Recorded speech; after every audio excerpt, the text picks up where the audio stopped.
So in this video, I'm just going to briefly touch on speed training for boxing. Now, it's commonly misunderstood, and you see a lot of boxers training the old school way of shadow boxing with some light dumbbells. So they're going around like this, and they're doing it over a period of time.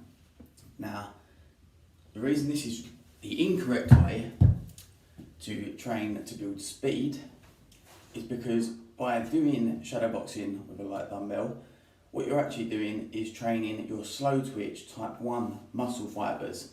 Your muscular endurance is being developed. Now, this may seem as though it's a beneficial thing, but for a sport like boxing, which is a fast twitch, explosive sport that requires repeated explosive bouts of energy using either the phosphocreatine system or the lactate energy system, you're going to be requiring large energy outbursts, and you're going to be using type 2 muscle fibres.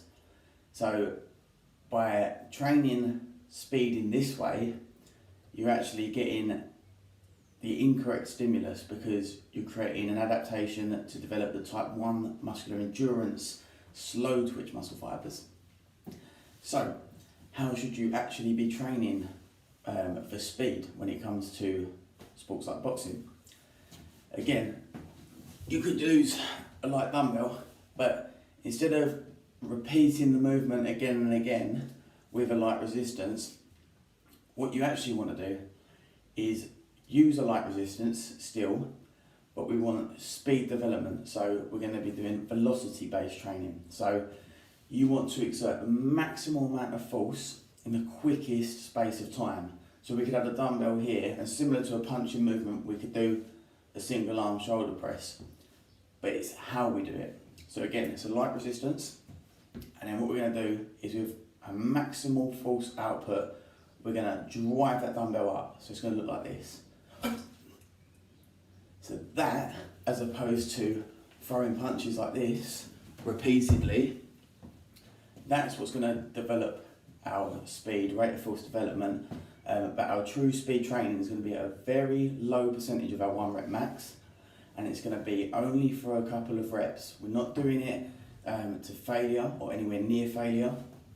It's going to be, the reason we do it so quick is because you're creating an adaptation at the central nervous system, so it's recruiting the motor units as quickly as possible, and therefore getting that muscular contraction as quickly as possible.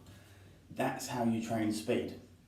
Okay, when you're just training and repeatedly doing the movement, even if you are doing it quick, if you're doing it over a period of time, you've got that endurance aspect to the exercise. We want to be doing explosive movements, low resistance, low repetitions, and we want to be doing it as quick as possible. Okay, we've got that neuromuscular response. The motor units recruited very quickly, the muscular contraction therefore is very quick. That's how we increase speed and incorporate speed training into sports like boxing.